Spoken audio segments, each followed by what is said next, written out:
Hola, muy buenas a todos. Estamos en el episodio número 8 del podcast de 101 Other Level. Hoy tenemos a un invitado muy especial, Antonio Barbero. Cuéntanos qué tal. Buenas, Miguel, ¿qué tal? Pues nada, muy bien, aquí encantado de que hayáis contado conmigo para este episodio número 8 y con muchas ganas de ponerme en tus manos y responder a tus preguntas.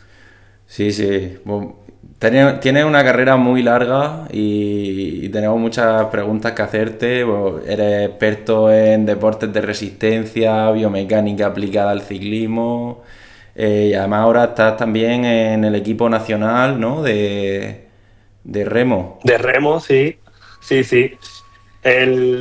Ahora actualmente sigo desempeñando las funciones de entrenador de ciclismo, running y con las biomecánicas, pero desde agosto formo parte del equipo nacional de Beach Sprint, que es la nueva modalidad que se incluye en los Juegos Olímpicos de Los Ángeles, de remo.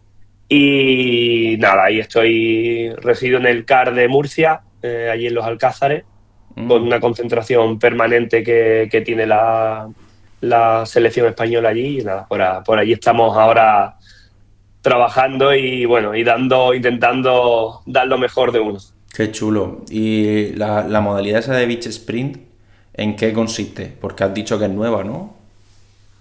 Sí, el deporte, lo que es la modalidad ya lleva algunos años, de hecho ya se han hecho varios mundiales europeos y demás, y bueno, pues lo que sí este año, 2024, ya se publicó que se incluía en el programa olímpico de Los Ángeles, 2028, y es una modalidad, bueno, que es bastante visualmente muy atractiva para el público, incluso sin tener por qué venir del mundo del remo. Es una modalidad que es atractiva de ver, porque bueno, se enfrentan un uno contra uno, una carrera en la playa, se tienen que montar en el barco, que hay ayudantes que ayudan al remero a montarse del barco, hacen un eslalo, la vuelta y vuelven a desembarcar y a correr por la arena.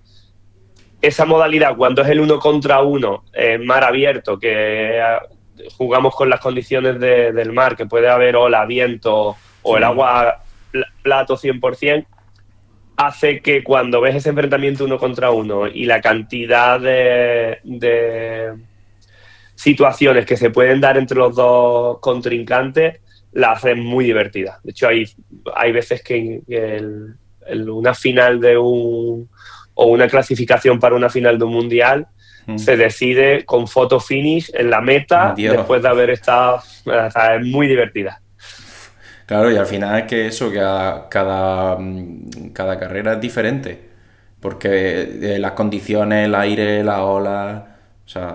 Claro, te puedes encontrar que tires la primera manga y esté el agua a plato, y luego cuando pasas a cuartos o semifinales haya levantado viento y no tenga nada que ver. Y Claro, o eso pues sea. influye un poco en la estrategia de cada remero. Hay remeros que se le da mejor pues que haya ola, que no haya ola, la carrera en la playa si es más larga o más corta, dependiendo también de la ubicación donde sea, el tipo de ola, porque no en todos sitios la ola es igual. Claro. O sea, eso hace que a nivel visual, cuando ves que sobre todo zonas donde la ola es grande, Mm. sea muy atractivo de ver, verdaderamente ves a pelearte con el mar y luego el desembarque, la habilidad que tiene cada remero en poder hacer el desembarque y salir a correr, Lo más también hace rápido. que sea guay de ver. Claro. Porque ¿cuántos metros o cuánto tiempo corres sobre la arena? Sobre la arena, por reglamento es entre 15 y 50 metros, dependiendo de cada playa, pues la carrera es más o menos larga, y luego en el agua son 500 metros, Mm. 250 en el slalom de ida, hay una boya de giro de 180 grados y se vuelve en línea recta otra vez hacia la playa. Ah. Pues sí, sí, sí tiene pinta de ser muy entretenida y muy frenética. Sí, sí, ya te digo que si los oyentes del podcast o cuando lo vean por YouTube se quieren meter, hay regatas que verdaderamente están muy, muy, muy chulas. Y ya te digo, no tienen por qué ser de remo. Al final es un deporte que yo creo que a nivel de Juegos Olímpicos se va buscando que haya ese atractivo visual Mm. de que enganche a la gente y que no todos y que todos los deportes tengan un público y, y con este lo van a conseguir seguro. Claro, seguro. Y ahora que estamos hablando del tema del remo, cómo empezó tu relación con el mundo del deporte, del remo, cuando eras un niño? Pues mira, yo empecé a remar con 9 años. Aquí, bueno, en la línea, en un club que hay en la línea. Y pues nada, pues te engancha. Es un deporte te engancha pronto porque se hace mucha comunidad entre los propios remeros. Y a día de hoy, con 39 años recién cumplido que tengo, mis amigos que conocí con 9 años siguen siendo mis amigos actuales de ahora. O sea, fíjate que llevo 30 años vinculado de alguna u otra manera en el mundo del remo y 30 años con los amigos que conocí aquel día que me apunté a remo por casi de manera fortuita. Acabé en el remo porque lo primero que hice fue apuntarme al fútbol, como el 80, 90 o Sí, 100% de los niños. Y en el fútbol, pues no valía ni para cono. O sea, era lo peor de lo peor. Y amigos de mis padres tenían a sus hijas en remo y bueno, pues, tal, al final, pues nada, acabé probando y probando, mira, y te probando, mira por encantó. dónde. Sí, me Claro. enamoró el deporte. ¿Por qué De fue hecho, lo fue que te lo que luego atrapó? me hizo estudiar mi carrera. Ah, ¿tú qué has estudiado? Yo hice la licenciatura en educación física y fue todo gracias a eso, a que me gustaba, o sea, me apasioné con el remo, quería seguir aprendiendo de cómo entrenar, cómo mejorar yo y cómo hacer mejorar a los demás. Ujú. Y bueno, pues decidí estudiar la licenciatura en educación física en Granada y yo, o sea, siempre lo he dicho que fue todo gracias al haber conocido el remo y al estar vinculado a ese deporte. Claro. Que al final el hecho de hacer un deporte también te llama a eso. Yo, por ejemplo, mi hermano, él le gusta, le ha gustado siempre el deporte desde pequeño y ahora está estudiando también sobre el deporte. Es como que, no sé, la persona que es muy deportista y se mete mucho es como, voy a estudiar deporte para mejorar yo también dentro de mi ámbito. Sí, yo creo que te lleva, el que tenga ese espíritu un poco de ganas de aprender, claro, qué mejor que aprender de lo que te apasiona. Entonces, acabas estudiando algo relacionado con el deporte en la mayoría de los casos. Claro. Y dentro de tu vida, tú has estado haciendo remo muchos años, pero has tenido un parón, ¿no? Si no me equivoco, tuviste un parón y te Sí, enfocaste más en el ciclismo, en el running. ¿Y cómo se fue difícil alejarte un poco también del remo, que era el deporte, el primer deporte que había hecho? pues mira, me alejé del remo el último año de carrera. Durante la carrera seguí intentando compatibilizar estudios y remo. Y el último año de carrera bueno, fue un año duro porque intenté prepararme bien para campeonato autonómico, campeonato de España, no salieron las cosas como yo creía que deberían de haber salido y, y fue un año duro porque compatibilizaba, ya te digo, estudios, me iba muy temprano a la facultad, que me la abrían para que yo pudiese entrenar. O sea, fue un año que fue duro. Y Complicado. como no salieron las cosas bien, mm, te diría que me desmotivé o que perdí esas ganas de seguir otro año más así de duro y, y siempre me gustó la bici, siempre he sido un aficionado del ciclismo, siempre he tenido bici, me ha gustado montar y abrí puertas, le di paso a montar en bici, a competir en bici y, el hecho de haber estudiado la carrera y de haber hecho toda la parte de fisiología, de entrenamiento y demás, me llevó a decir, bueno, pues ¿por qué no? Empiezo con la bici, ¿por qué no puedo empezar a entrenar gente? Y me cogió ese auge en el que Ujú. el ciclista amateur empezaba a demandar un preparador físico para sus pruebas y me enganché al carro y ahí empecé pues en 2010 con esto, con la preparación de ciclistas y corredores. Y nada, y en el remo pues tuve un paroncillo de 10 años. Pero ese parón fue un parón físico, no mental. O sea, yo cada vez que Claro. pasaba por el sitio y veía que estaba el agua en las condiciones propias para remar, joder, mira cómo está el agua. O sea, siempre, Claro. hoy está el día perfecto para remar. Hoy siempre lo tenía ahí como que lo echaba de menos. Al final es un deporte que te marca y nunca se olvida. Siempre estás pensando y diciendo, hoy sería buen día para remar, ve el agua. Uf, hoy, madre mía, cómo me vendría a remar un rato y Sí, tal. está Sí, pero en la sensación.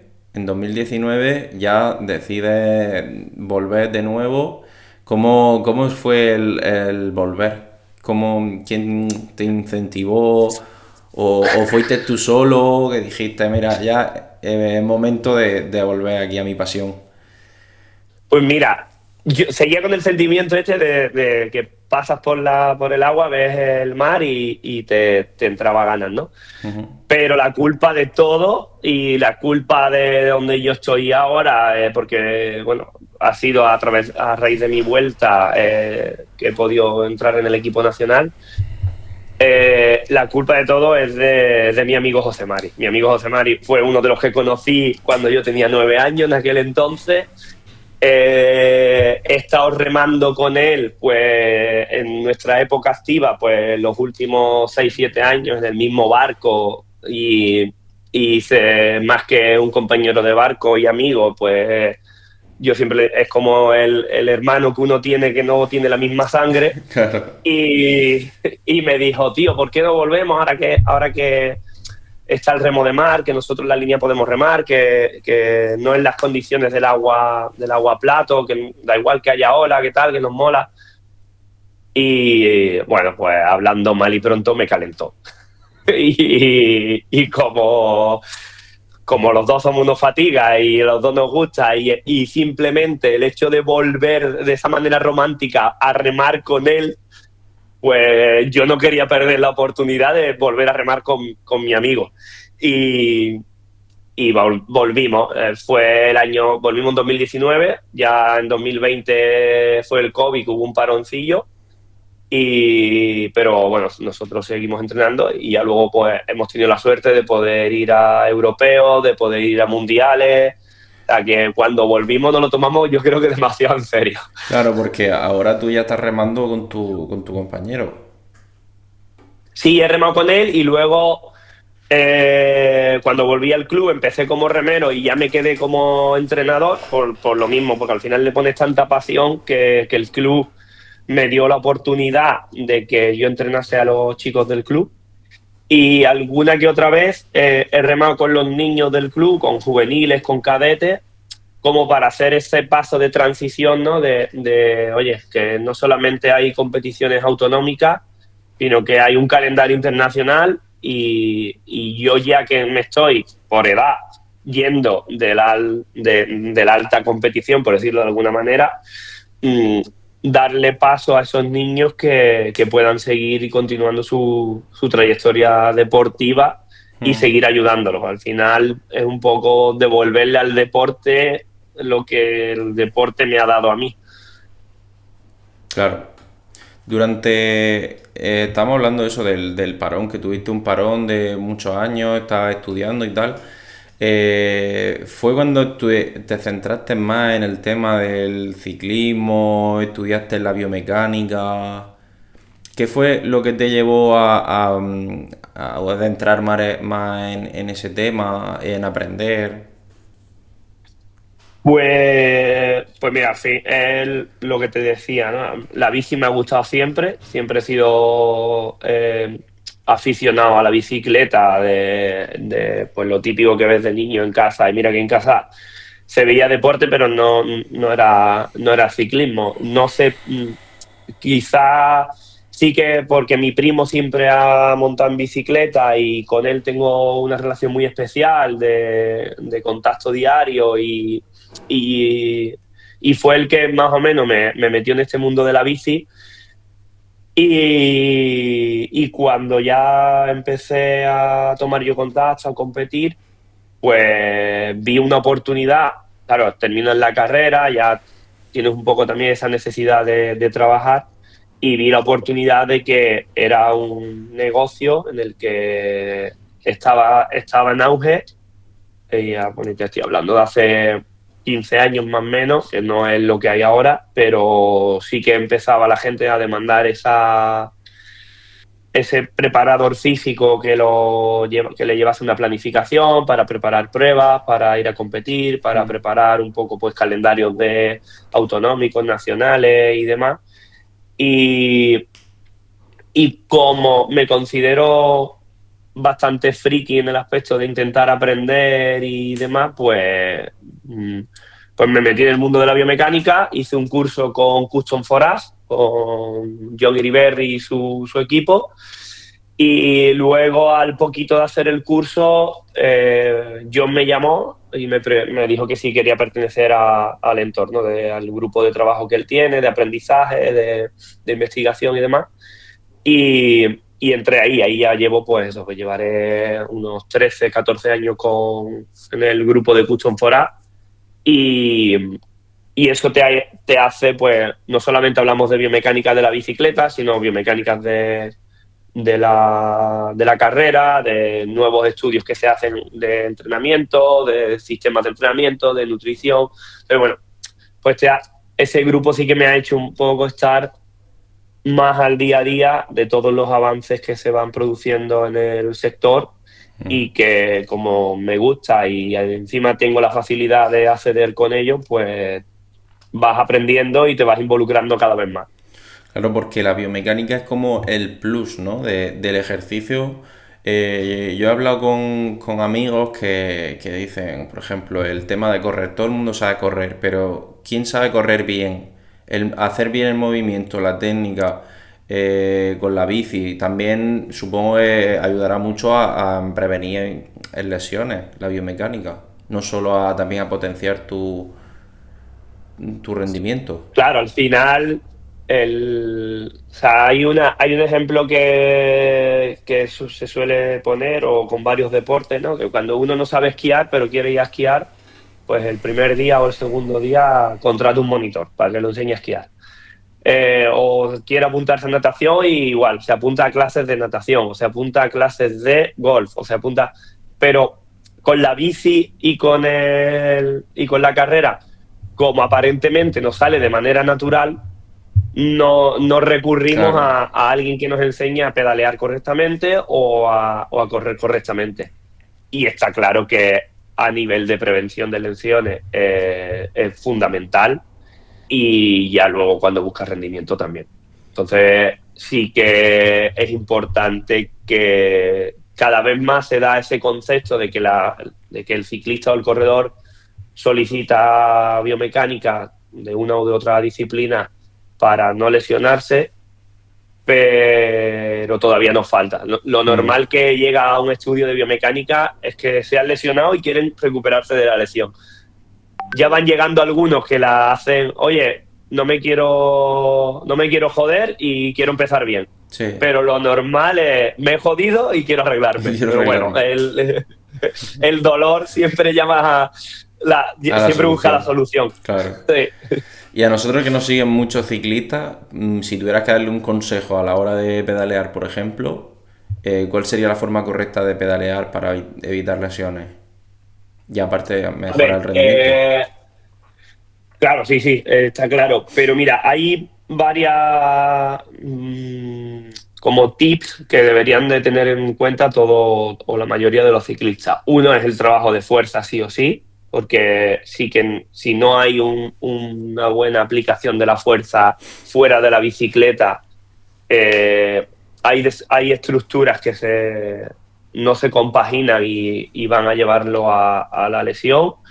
Luego, que intenten llevar una estabilización del tobillo, que el tobillo no vaya, porque el tobillo es una estructura que va al final tirando de toda la zona superior, porque tira de la rodilla, tira del isquio, tira de la cadera, nos desestabiliza un montón y el tobillo debemos de llevarlo bien en condiciones para que el movimiento que se inicia en el pie y que el punto de aplicación de la fuerza es el pedal que está en el pie, no fastidie todo lo de arriba, y que si pueden, que les duela o no les duela, vayan a un estudio biomecánico para que puedan analizarlo correctamente. Porque cada ciclista, después de tantos años de experiencia, cada ciclista hay cosas comunes que fallan todos o casi todos, o fallamos todos o casi todos, pero después cada ciclista tiene su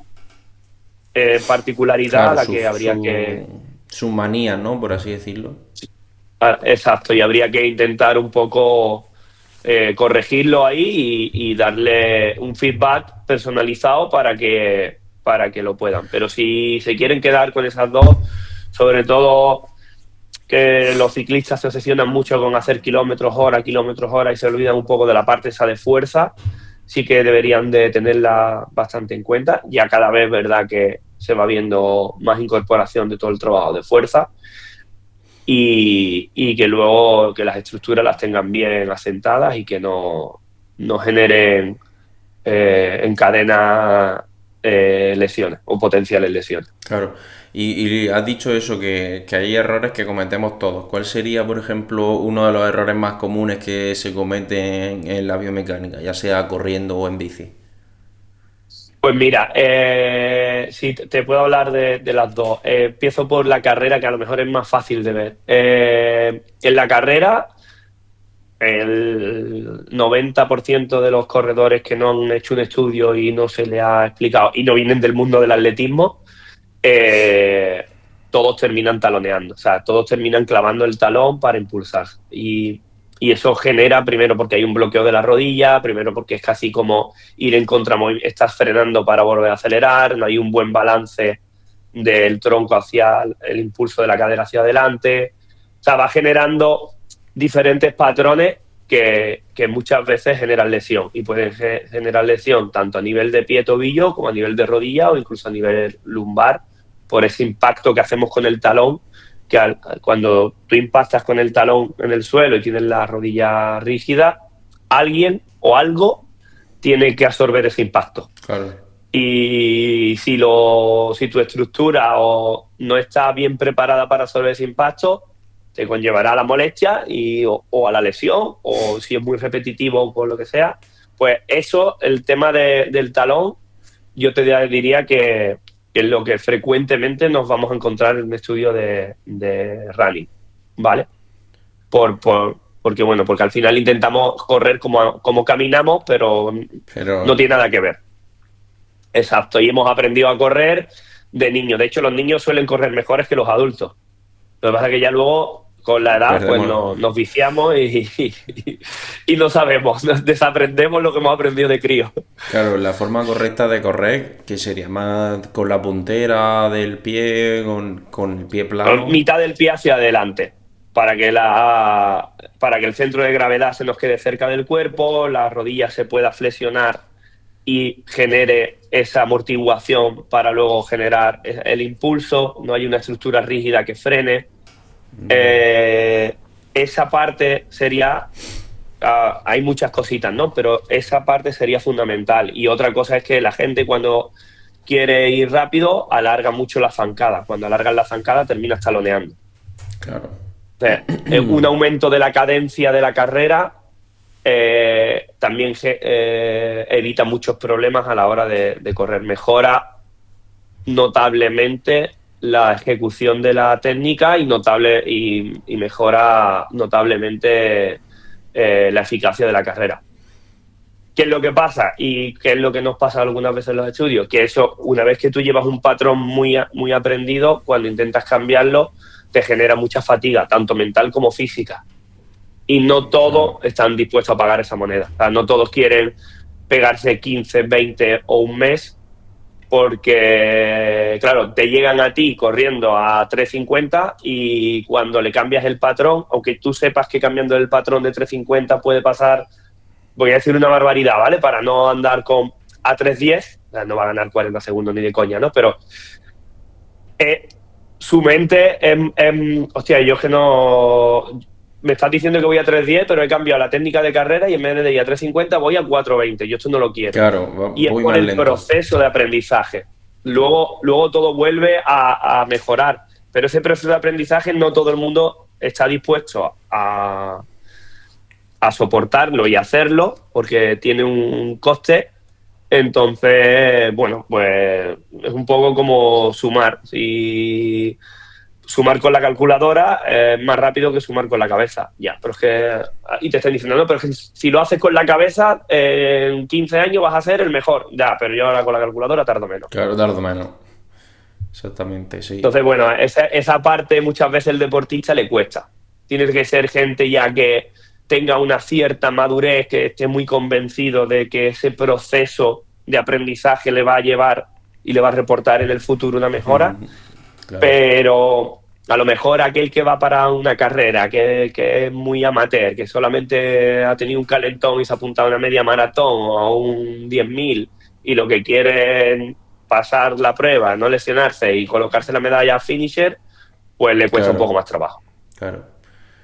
Y ya para terminar el tema de la biomecánica, hemos hablado antes que la mayoría de personas que vienen y de deportistas que van a tu estudio de biomecánica es por lesión. ¿Qué señales debería tener el deportista o qué señales debería notar el deportista antes de lesionarse para decir, oye, mira, necesito una corrección biomecánica? Para no esperar a lesionarse. Mira, lo más común son al final molestias o dolores, ¿vale? Independientemente, hay molestias que son puntuales, que en el momento que te bajas de la bicicleta o dejas de correr ya no lo tienes más en tu vida diaria, la lesión se queda como un poco más permanente. Entonces, si tú te lesionas una rodilla, pues te duele en tu vida diaria y ya lo consideramos como una lesión que hay que tratar independientemente del deporte, y hay molestias que se generan durante la práctica y luego desaparecen. Pues no sé, en la bici se me duermen las manos. Hay muchos clientes que vienen al estudio y te dicen, bueno, sí, se me duermen un poco, le vas preguntando, ¿no? Oye, ¿qué te duele? ¿Qué te molesta? Tal, nada, nada. Y ¿se te duermen las manos? Sí. Y bueno, ¿y por qué no me lo has dicho? Hombre, pues claro, si estoy 3 horas en la bicicleta, eso es lo normal. No, no es lo normal. No, lo normal no es que se te duerman las manos. O incluso se me duermen mis partes, que me cuesta hasta trabajo mear. Pero luego me bajo de la bicicleta y a los 2 minutos ya está, yo estoy bien. Eso no es normal. Hay 1000 maneras de intentar solucionar el problema y las maneras pueden ser desde un cambio de medida a un cambio de una readaptación de su propio cuerpo porque tenga que trabajar fuerza o cualquier otro tipo de factor de la condición física del propio ciclista, o porque no va en la bicicleta correcta. Y lo que necesitamos es una bicicleta diferente a la que llevo. O sea, yo, por ejemplo, se da mucho en el estudio de nos enfocamos en la tele y es un deporte que podemos llevar el mismo material e incluso mejor que un ciclista profesional, porque el amateur no tiene restricciones de peso ni de medidas, pero claro, si a ti te gusta la bicicleta de la Pinarello de Pogačar, pero desafortunadamente tu físico no te acompaña, No, claro. pues a lo mejor no te deberías de comprar, por mucho que te guste. Entonces, hay veces que en el estudio le tienes que decir, oye, es que la geometría de esta bicicleta a ti no te va nada, por mucho que te guste la bicicleta. Entonces tú ya decides si quieres montar con dolor yendo a la bicicleta que te guste, o te gusta la bicicleta y quieres buscar otra alternativa de bici que también te guste, pero que te permita montar en bici. Claro.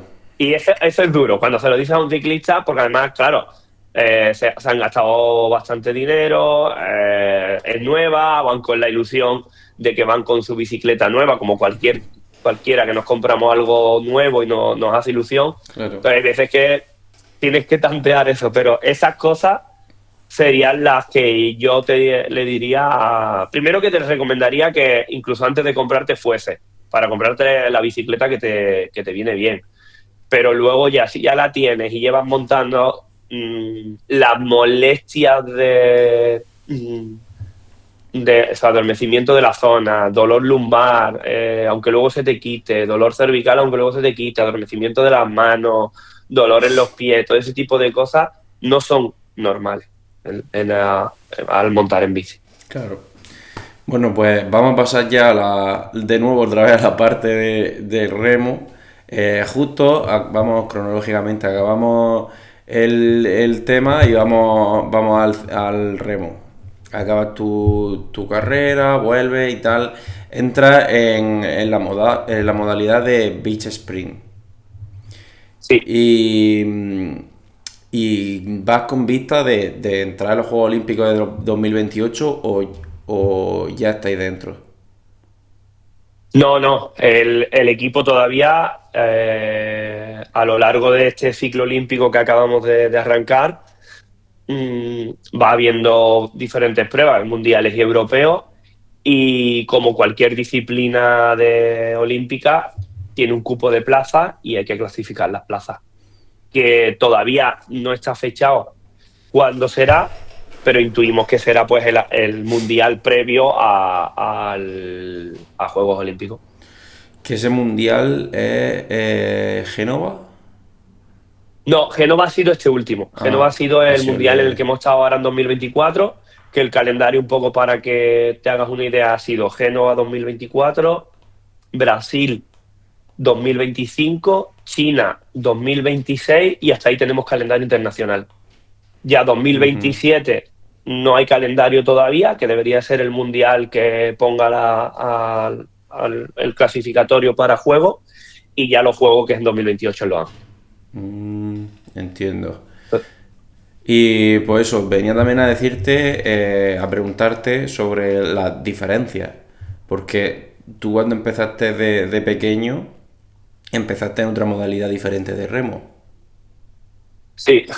¿Cuál fue la diferencia entre las dos? De decir, pues mira, esta, pues supongo que será la carrera que tienes que hacer cuando llegas. Mira, las diferencias, para no entrar en términos muy técnicos, pero unas se hacen en una pista, en unas condiciones más o menos estables. En la pista también te puede entrar viento y ola y demás, pero lo normal es que el agua esté, porque se suele hacer en lagos o ríos, no se hace en el mar, entonces suele estar bastante más calma que en el mar. Es una distancia, la distancia olímpica son 2.000 metros, que ahora en Los Ángeles, por el tipo de pista que hay, se quedan 1.500, pero lo normal es 2.000 metros.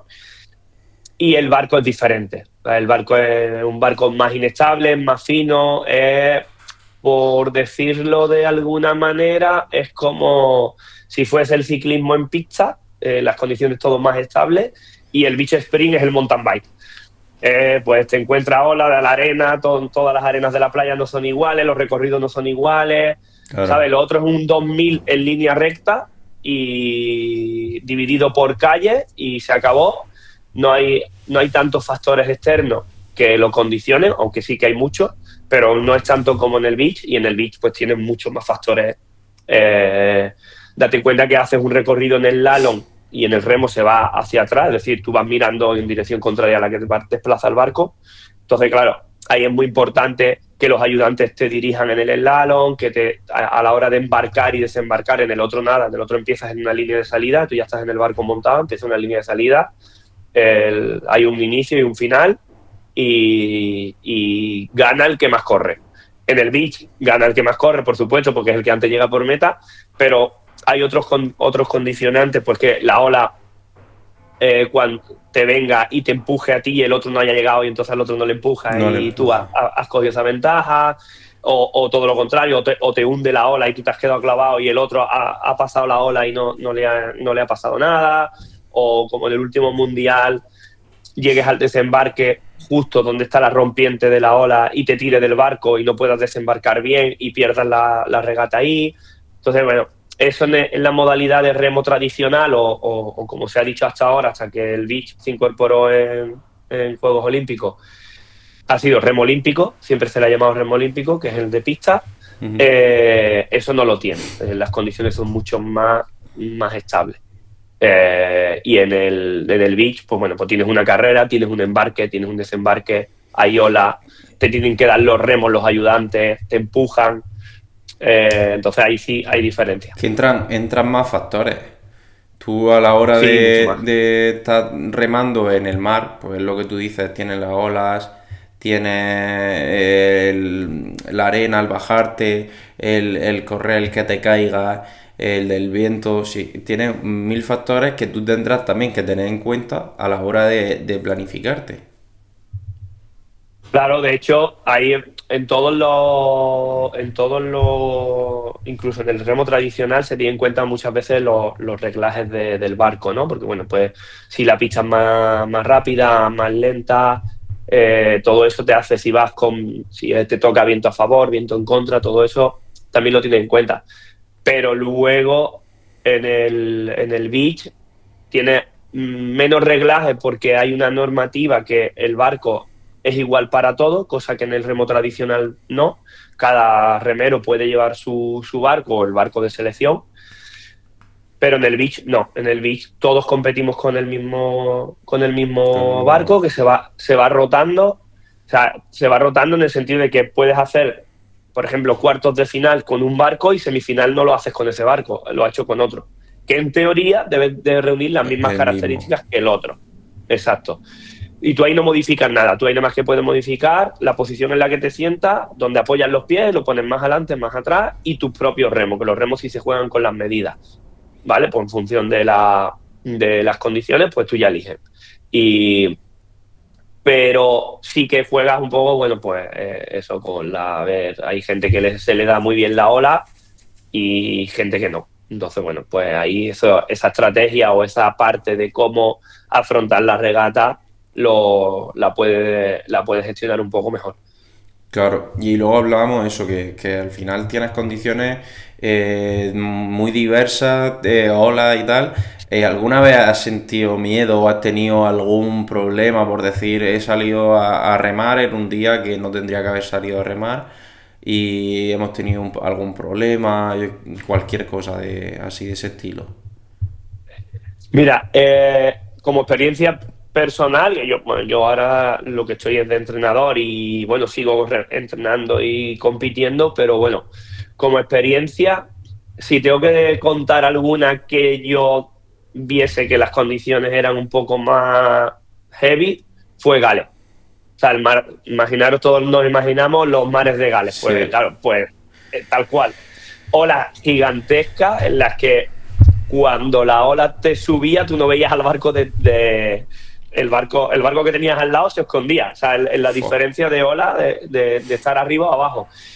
Pero miedo yo a día de hoy no he pasado. O sea, quizás porque a mí esa parte del Mar Bravo me gusta mucho y lo disfruto y a pesar de que te ves como un poco que estás a merced del mar, porque ahí controlamos bastante, pero hasta un punto, pero sí que en Gales había gente que salía a remar y como salía le daba la ola y se volvía. No, hubo un montón de gente en ese mundial que no quisieron remar porque las condiciones eran bastante...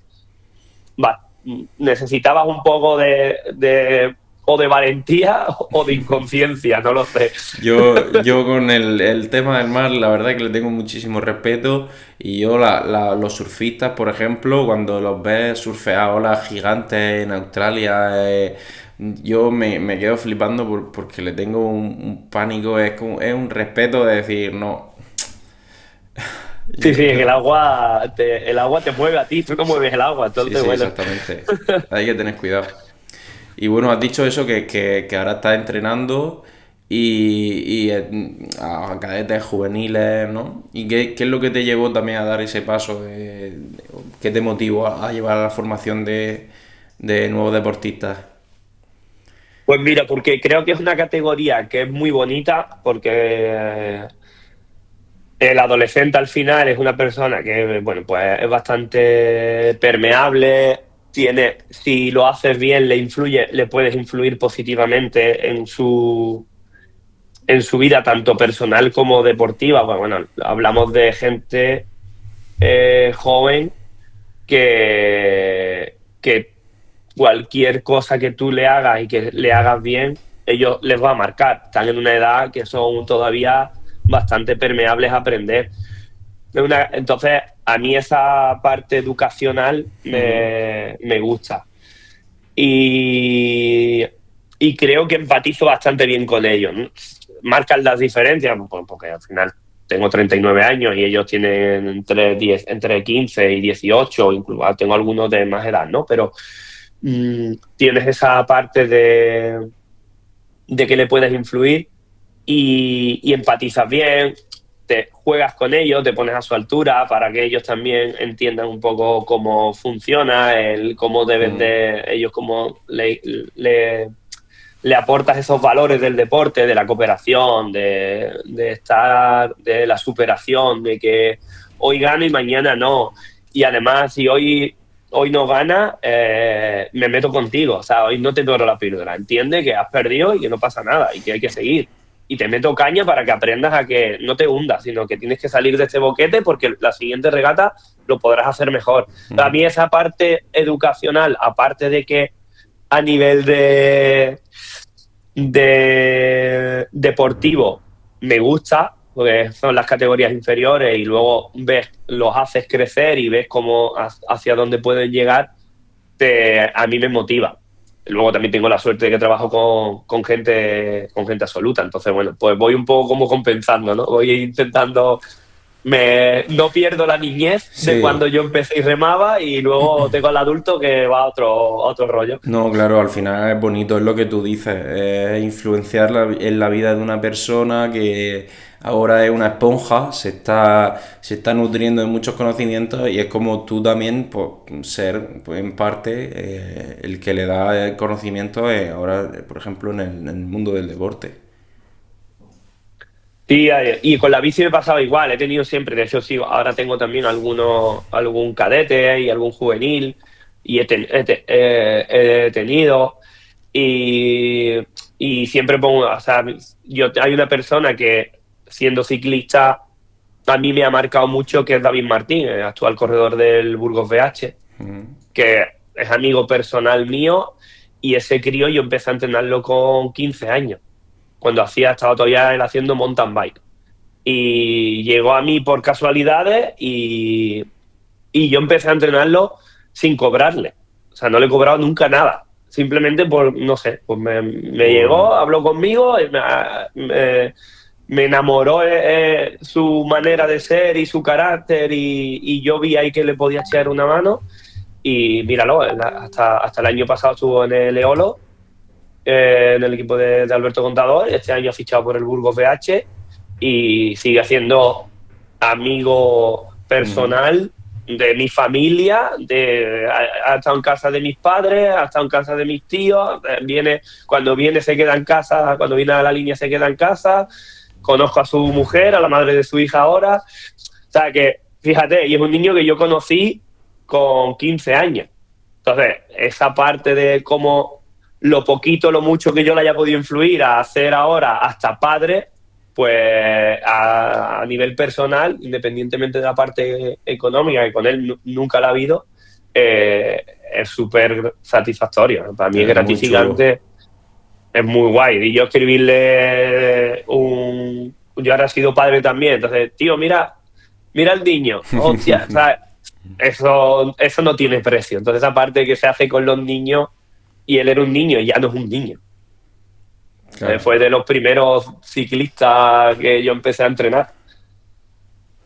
Claro, claro. No, pero eso que es un orgullo también para ti. De decir, mira dónde ha llegado esta persona que empecé a entrenar con 15 años y ahora está triunfando. Sí, es una pasada ver a alguien de crecer deportivamente y personalmente. Por eso te decía que la categoría de cadete y juveniles tienen las dos es polivalente, porque al final educas y entrenas, pues es un orgullo ver cómo van creciendo, y donde la verdad que esa parte es una pasada. Claro. Tenemos mucha suerte los entrenadores en eso. Sí, por una parte eres entrenador y por la otra deportista. Porque el año pasado, ¿no? Estuviste en el Mundial de Génova, que es donde lo que te decía antes. Sí, ¿Y el qué año pasado tal? fui a Mundial y a Europeo con el club. ¿Y qué tal? ¿Cómo fue? Porque al final un mundial no es como un logro. Yo escucho un mundial de remo. Digo, "Buah, esto tiene que ser los más grandes". Claro, ahí yo fui al mundial porque en el remo de mar de Costal hay dos modalidades: el beach sprint, que es la disciplina esta que se va a hacer olímpica y que hemos estado hablando, y luego está la parte de endurance, que es la que yo he estado compitiendo.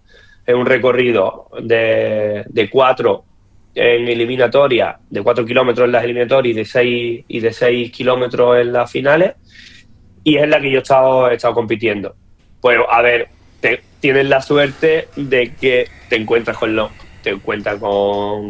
un remero, y este año más que venían de Juegos Olímpicos, entonces estás remando con la élite, sin unos, en mi caso, ¿no? Ser la élite, bueno, vas con unos mínimos, ¿no?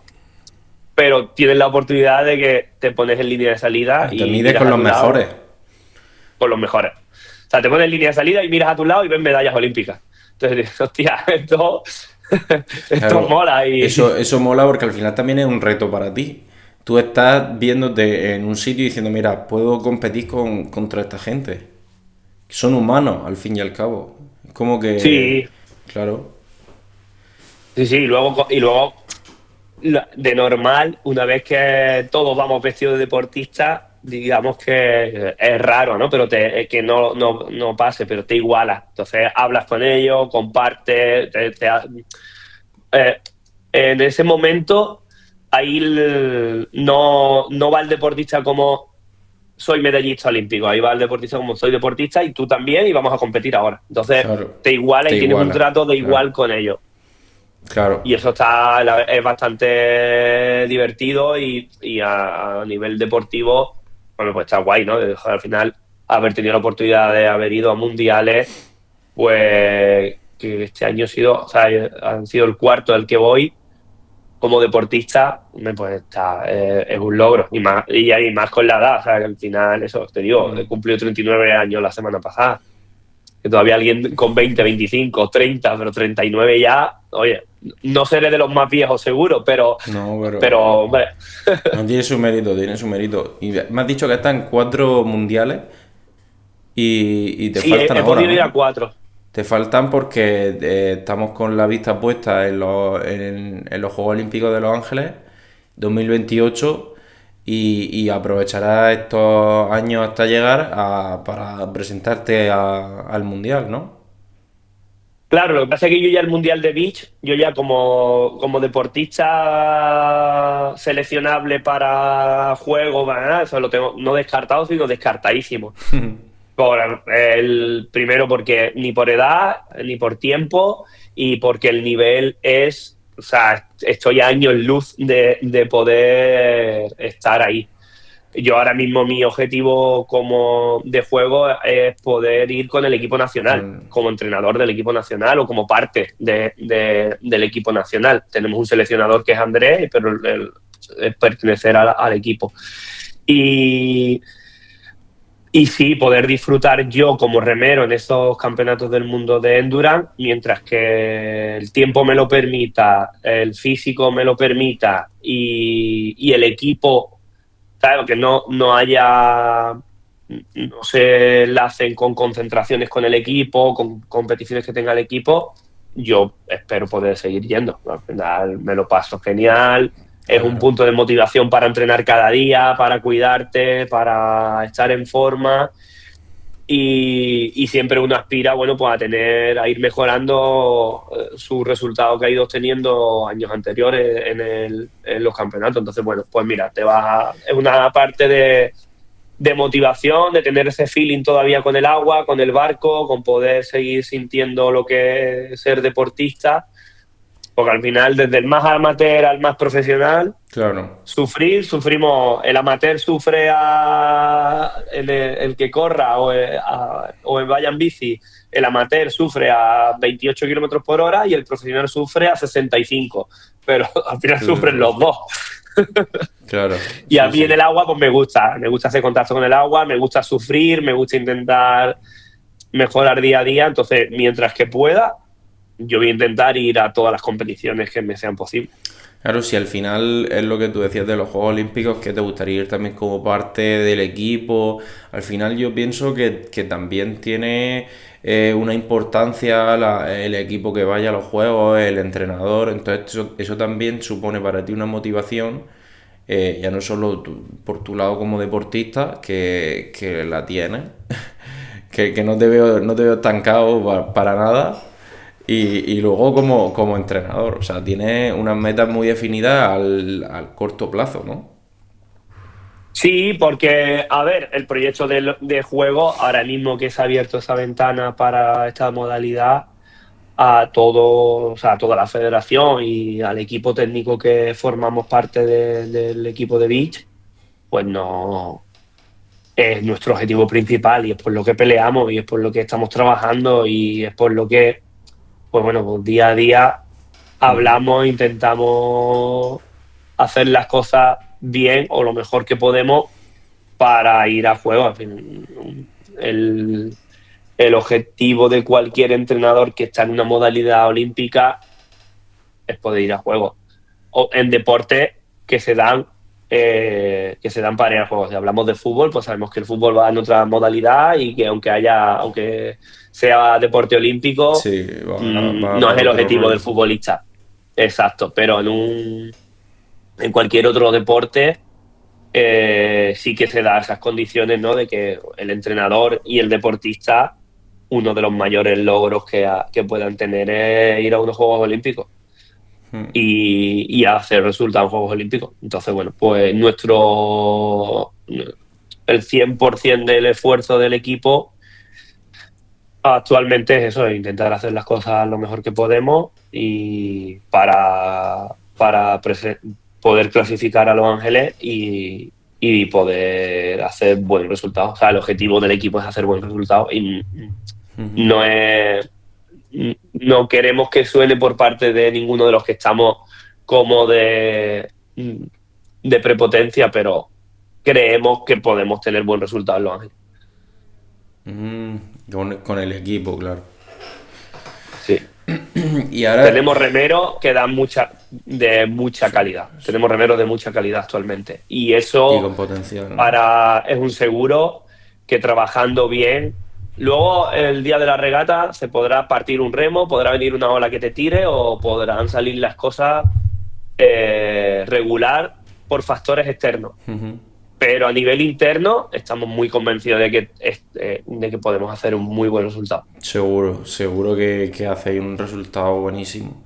Y ahora hemos hablado de tus logros, de tus metas, pero también me gustaría hablar de la parte difícil del deporte. Al final el deporte no es todo de color de rosa y hay momentos en los que tienes más bajones o no te encuentras con ganas. ¿Cómo luchas tú contra esos momentos que a lo mejor no te encuentras motivado o has pasado por un bache? Pues a ver, es que yo creo que, claro, al final la motivación viene y va, porque en el deportista y nosotros lo vivimos, ¿no?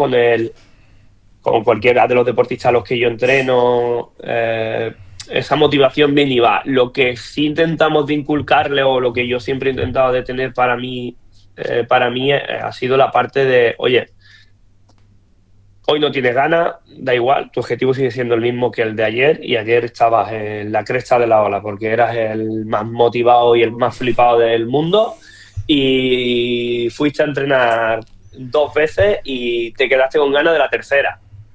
Y hoy tienes que entrenar una y no tienes ganas ni de levantarte de la cama. Da igual, pero tu objetivo es el mismo que el de ayer, cuando eras un flipado. Entonces, Claro. hazlo y ya está, porque si solo te centras en la motivación, pues entrenarás el 50% de los días que debes de entrenar. Entonces, bueno, es Claro, un poco sí, sí. arrancar. Una vez que arrancas la moto, vas al club o vas a entrenar, o ya sea solo o con tus compañeros de club y demás, esa parte la casi que la pierdes. Tú eres Porque ya más llega, de háblate con él. constancia, ¿no? Es constancia, sí, sí, sí. El deporte al final es un poco ni puede ser resultadista, aunque el deporte, cualquier deporte es resultadista, porque se trabaja para y por un objetivo de normalmente o de ganar o de ascender o de no descender o de empatar o de lo que sea, ¿no? Pero si eres 100% resultadista, hay mayor probabilidad de fracaso que de éxito, porque el resultado hay veces que llega y otras veces que no. Pero si eres constante, eso te va a seguir motivando, te va a seguir hacer trabajar día a día y que disfrutes sobre todo del camino, o sea, del proceso que es. Date cuenta que cualquier deportista actual que se enfrente a quiero ir a unos Juegos Olímpicos, quedan 3 años. Entonces, estar motivado 3 años es tan Claro. difícil, es muy difícil. Entonces, ¿cómo haces? Pues tienes que disfrutar del camino. Disfrutar de que hoy el entrenamiento a nivel de tiempo es una mierda, pero mi compañero de barco me ha contado un chiste y me he reído. Pues ya está. Pues Claro. mañana voy a ver si me vuelvo a reír otra vez. Y seguramente al día siguiente te salgan los tiempos. Porque no todos los días los puedes clavar, ni todas las No, claro. competiciones que hay entre medio las vas a clavar. Es un poco eso, es intentar hacer que los deportistas también capten la idea de que el proceso y el camino que hay hasta el objetivo que ellos tienen, pues disfruten. Y habrá días de mierda y ya está. El día de mierda, pues te los comes y sigue. Claro, hay que ir, pasar el rato tampoco, es entrenar, hacerlo, porque luego en un futuro se agradece. Sí, claro, claro, claro. Hay días que te tienes que poner el chip de soy una máquina. Hoy me toca remar, hoy voy y remo. Hombre, Remo. Y al día siguiente pues lo mismo remas, disfrutas, te ríes y sales de allí con las energías renovadas. Pero el día que tú no tienes esa energía, porque pues, al final el contexto social del deportista es el que es. Tiene amigos, tiene familia, tiene pareja, algunos de ellos trabajan, otros estudian y pues o sea, el día que te Claro. estás jugando un examen de tu carrera y lo suspendes, pues a lo mejor ese día por la tarde no es el que más ganas tengas de entrenar. Ya, pero bueno, vas a entrenar y ya está. Y ya está, y te lo quitas de en medio. Y Y te lo bueno, quitas de en medio. Y hay días que el entrenador le tiene que decir, tío, hoy da igual, vete a casa, descansa. O sea, también hay que saber un poco humano en ese aspecto. claro. Por una tontería no, pero hay días que tú le dices, tío, da igual. O sea, porque perdamos un día, tampoco pasa nada. O sea, lo que no vamos a perder son 15, pero un día vete a casa porque a lo mejor ese día mentalmente, ¿no? La parte esta del entrenamiento no visible la No, hace. claro. Y ya quería hablar por último sobre el tema de la alimentación, porque sobre todo en los deportes de resistencia son muy importantes los suplementos, tomarlos durante la carrera, antes, después, y quería preguntarte si tú tienes integrados los suplementos en tu vida, si tomas, si los recomiendas. Sí, nosotros, sí, yo tanto para mí como uso personal como para los deportistas a los que entreno, sí que se les recomienda y se le intenta seguir unas pautas. El equipo pues tiene médico y va todo a través del médico, pues al final son profesionales. Y luego, por ejemplo, algún absoluto que yo tengo o cadete y juveniles, siempre se les recomienda algo, porque bueno, el desgaste que ellos tienen, deportistas que aunque sean jóvenes, son de alto nivel, pues sí que para mí y bajo mi punto de vista, luego habrá gente que esté de acuerdo y detractores, ¿no? Pero creo que la suplementación deportiva entendida como tal, como suplementación, no como sustituto, sino como suplementación, para el deportista se hace casi fundamental. Porque Hay gente que opina. qué tipo de suplementos se le recomienda? Pues mira, desde básicos como multivitamínicos, creatina, proteína, algún recuperador, por ese efecto inmediato que podemos encontrar, que a lo mejor Ujú. una comida que es cómodo porque te lo llevas al campo de regata o te lo llevas al entrenamiento o lo llevas en el barco. Ujú. Claro, en un entrenamiento de alta intensidad y larga duración, ¿qué te llevas dentro de un barco? Que además se moja, que le cae agua dulce o agua del mar, da igual. O sea, ¿qué llevas? Pues si llevas geles, llevas barritas, llevas eso, es muy cómodo de comer, porque Claro, te de paras un momento, tomártelo. comes y sigue. En la bicicleta te pasa igual. Claro, ¿cómo le dices tú a un ciclista que está en una ruta de 4, 5, 6 horas y que se pare en una venta a comer qué? Patatas con Claro. carne. Al final, o lo lleva encima y se suplementa de esa manera, o es casi imposible.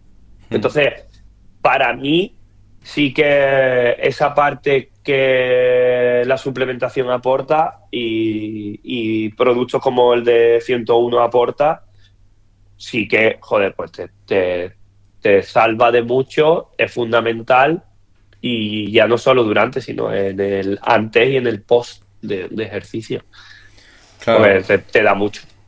No, nosotros consideramos que los suplementos al final es como ese plus que tú le añades a tu actividad física, un plus de rendimiento a la hora de recuperar, de dar un poco más de ti. Sobre todo, pues, yo qué sé, la cafeína, los geles, al final es como tú ya eres un buen deportista, le añades unos suplementos que ya te hacen ser ese 1% superior a los demás. Sí, y es necesario además, porque es que si no, con los volúmenes de entrenos que se manejan hoy en día en cualquiera de los deportes que hemos estado hablando, el, o el nivel de comida que deberías de asimilar es muy complicado. Y luego, durante la práctica es prácticamente imposible. Y eso, la cafeína, pues te da ese punto para poder Claro. afrontar el entreno, una competición que no te lo va a dar un café, porque al final el café tiene la cantidad de cafeína que tiene. Y o sea, qué cantidad de café deberías de tomar Claro. para simular lo de la Yo me cápsula. tengo que tomar 3 cafés. Claro, y el estómago, ¿cómo lo lleva? Ya vas con el Claro. estómago lleno de líquido, que luego a lo mejor si te tienes que tomar algún tipo de rehidratante no puedes porque te has Porque tenido que va tomar mucho lleno. líquido por el café. Entonces, al final, las Claro. estrategias nutricionales se complican si no hay esa parte de suplementación Sí, sí. que te ayude. Por eso te decía que para mí es un suplementación, sí. Me ayuda a obtener lo que de otra manera no puedo tener y no es un sustituto. Yo no sustituiría nunca un batido de proteína por una comida, pero sí que considero que el batido de proteína en su momento y en el lugar adecuado y cuando lo tienes que tomar es necesario. Claro. Es eso, al final un suplemento. Algo que añadir. Y marcas, ya te digo, marcas que sean buenas, pues yo te digo, tío, apostar por marcas buenas. Es que son más caras, ya, pero sabes de dónde vienen, qué estás tomando, cómo funciona, quién hay detrás de la marca, porque claro, te metes por internet y hay miles de marcas que, bueno, pues sí, pues la Claro. comparas a lo mejor con los precios de 101 y dices, coño, que son 20 euros más baratas. Hostia, duda, Claro. duda. Sí, la calidad es muy importante. Al final es que es alimentación, es tu cuerpo y tienes que, como a tu coche no le echas una gasolina mala que se haya hecho en alguien casera, ha hecho una gasolina buena, porque tú al final quieres que el coche se mueva bien y te dure años. Claro, Pues el cuerpo al final es igual. exacto, además ya te digo, y más con algo que muchos de ellos, bueno, pues el amateur, pues más o menos se juega el disfrutar más o menos, pero luego deportistas de élite no se juegan en disfrutar, deportistas de élite Claro, se juegan su futuro deportivo, su sueldo, su trabajo, porque se convierte cuando en el momento que son profesionales es su trabajo y su medio de vida y de sustento. exactamente. Entonces yo ahí sí que no escatimaría en tener una marca referencia y utilizar la suplementación para llegar a optimizar el máximo. Ese 1% que tú has dicho antes, bueno, pues el 1% da igual. El 1% es- parece que no es nada, pero cuando te igualas al resto, si tú eres un 1% mejor, es mucho. Exactamente. Bueno, Antonio, ha sido la verdad un placer enorme tenerte aquí en el podcast. Hemos aprendido un montón de deportes, a lo mejor como el remo, que es un deporte que no está tan en la vista de todo el mundo. Y hemos aprendido un montón, hemos visto que son cosas súper interesantes, con un montón de estrategias y a la vez súper divertidas de ver. Sí, Y la verdad que es un placer tenerte. Y esperemos que te vaya muy bien en las competiciones que te quedan al cabo de los años y estaremos muy pendientes de tu rendimiento y el de tu equipo. pues nada, el placer ha sido mío. Nada, volveros a daros las gracias a ti y a todo el equipo de 101 del Level por la oportunidad del podcast, que he charlado un montón. Ya os habréis dado cuenta que otra cosa no, pero charlarlo. Sí, Y sí, he disfrutado un bueno. montón. Al final, un poco, yo creo que cuando te gusta tanto lo que haces y le pones tanta pasión a lo que haces, es fácil, ¿no? Que te gusta hablar sobre el tema y que te sientas cómodo hablando sobre el tema. Y si encima tienes al otro lado a alguien que te lo pone fácil, pues mejor Claro. que mejor. Pues muchísimas gracias. Y a todos nuestros oyentes nos vemos en el siguiente podcast la semana que viene, en el episodio número 9. Y vaya a flipar con los invitados que tenemos. Nos vemos en la siguiente. Adiós. Hasta luego, gracias.